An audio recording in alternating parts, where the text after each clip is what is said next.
Hi, I am हर्ष और आज है 7th ऑफ अप्रैल एंड आज से नीट में बस 25-26 दिन रह गए हैं और अब आकाश में फुल सिलेबस एआईएटीएस शुरू हो गए हैं। पहला full syllabus AIATS 08 open mock test number 1 5th of April को था एंड आज 7th ऑफ अप्रैल है एंड आज एफटीएस 07 था and this was the second last part syllabus FTS. इसके बाद सिर्फ एक और पार्ट सिलेबस एफटीएस है, एफटीएस 08। उसके बाद पार्ट फुल सिलेबस एफटीएस भी शुरू हो जाएंगे और एआईटीएस तो शुरू हो ही चुके हैं। पर्सनल लेवल पे मेरा ये पहला ही अभी फुल सिलेबस टेस्ट था, इससे पहले मैंने नहीं दिए थे। हाँ, ऑब्वियसली बाकी कोचिंग्स में शुरू हो गए हैं। अगर तुम किसी और कोचिंग के टेस्ट सीरीज़ को या पीडब्ल्यू के टेस्ट सीरीज़ को फॉलो कर रहे हो तो वहाँ पे काफ़ी पहले ही फुल सिलेबस टेस्ट शुरू हो गए थे। बट आकाश में अभी हुए हैं और मैं कंप्लीटली आकाश के टेस्ट सीरीज़ को ही फॉलो कर रहा था, इसलिए this was my first full syllabus test को रिव्यू करते हैं कि पेपर का डिफिकल्टी लेवल वगैरह क्या था। तो फिजिक्स वॉज मॉडरेट, सारे क्वेश्चन मतलब सिंपल थे, किसी में ज़्यादा बहुत ज़्यादा कैलकुलेशन नहीं थी, सिंपल फार्मूला बेस्ड थे एंड थोड़े से नॉलेज पे बेस्ड थे। मॉडरेट थी फिजिक्स। केमिस्ट्री भी मॉडरेट थी। बायो थोड़ी सी लेंदी एंड थोड़ी सी ट्रिकी थी। कुछ ऑप्शंस आउट ऑफ एनसीईआरटी भी थे, ऑप्शंस नॉट द क्वेश्चंस। तो वो उन्हें हम ऑप्शन एलिमिनेशन से कर सकते थे इजी से। ना बताऊँ तो मुझे पता नहीं क्यों सेंटर पे पेपर देते टाइम बहुत डिफिकल्ट लग रहा था। ऐसा नहीं कि सिर्फ कोई एक पोर्शन ही, बट सारे ही मुझे पोर्शन मतलब पेपर लिखते टाइम बहुत डिफिकल्ट लग रहे थे इन द एग्जाम सेंटर।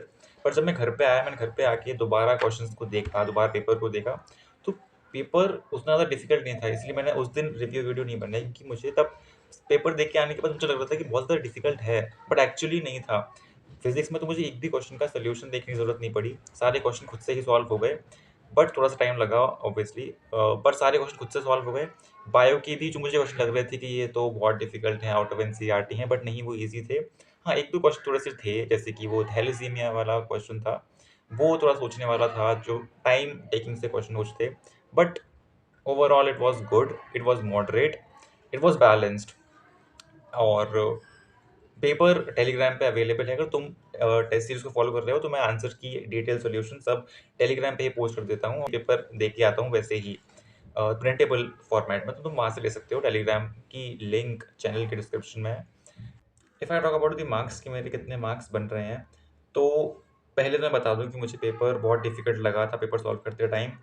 और जब मैंने घर पे एनालाइज़ किया तो मैंने बहुत सारी सिली मिस्टेक्स भी कर दी एंड मेरा सिलेबस भी पूरा रिवाइज़ नहीं था। मैंने सिर्फ कुछ यूनिट्स थी बायो में रिवाइज़ करनी थी एंड फिज़िक्स में भी थोड़ा बहुत ही रिवाइज़ किया था। इसी के लिए लाइक उतना अच्छा तो नहीं गया, तो मैंने थोड़ा-सा अभी इस टेस्ट के तो मैं मार्क्स नहीं बताऊँगा। नेक्स्ट टेस्ट मैं अच्छे से दूँगा एंड उसमें अच्छे मार्क्स लाके फिर मैं बताऊँगा आके यूट्यूब पे कि सबको कि मेरे इतने मार्क्स आ रहे हैं। अभी के लिए इस टेस्ट के मैं मार्क्स मैं नहीं बताऊँगा। अगर तुमने भी पहला, दूसरा अपना फुल सिलेबस टेस्ट दिया है, तो अभी सिर्फ 1-2 टेस्ट के बेसिस पे अपनी प्रिपरेशन को जज मत करो। मत समझो कि तुम्हारे जितने टेस्ट अभी पहले फुल सिलेबस में आए हैं, उतने ही तुम्हारे नीट में आएँगे।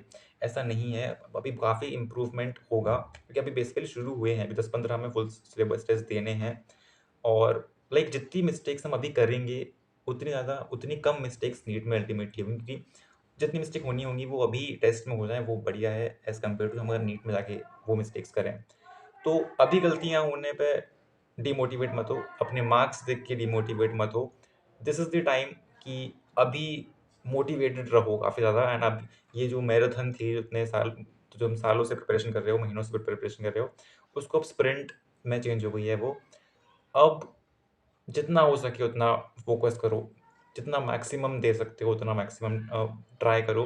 पेपर को अच्छे से एनालाइज़ करो, जितनी मिस्टेक्स हो रही हैं, अगर पेपर में तुम्हें लग रहा है कि क्वेश्चन तुम्हें याद नहीं आ रहा, तो उसको ये सोच के जाओ कि अब घर पे जाके मैं इसको रिवाइज़ कर लूँगा। पेपर कुछ सीखने की पर्पज़ से दो, ये नहीं कि तुम्हें इसमें बहुत ही अच्छा स्कोर करना है, तुम्हें पूरा ही स्कोर करना है।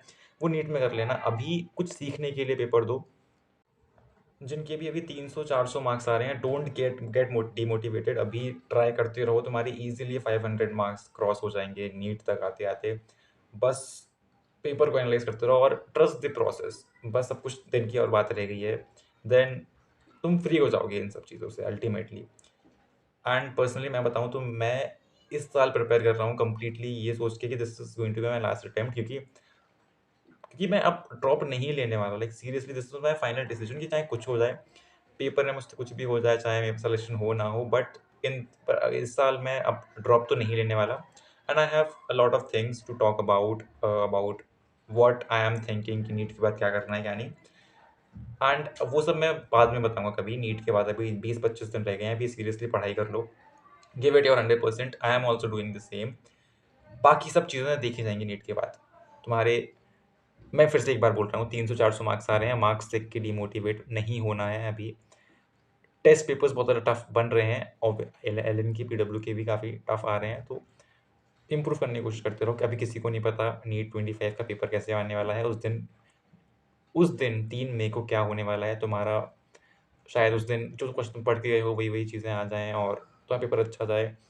ऑलवेज़ अभी पॉज़िटिव ही सोचो, बाकी जो भी होगा प्लान बी या कुछ भी नीट के बाद देखा जाएगा। अभी बस give it your best. And this is it for the video. And मैं फ्यूचर प्लान्स के बारे में भी बताऊँगा। इस अभी तुम्हारा टाइम इतना वेस्ट नहीं करूँगा। तो इस चैनल को सब्सक्राइब कर लेना एंड हम मिलते रहेंगे। बाय।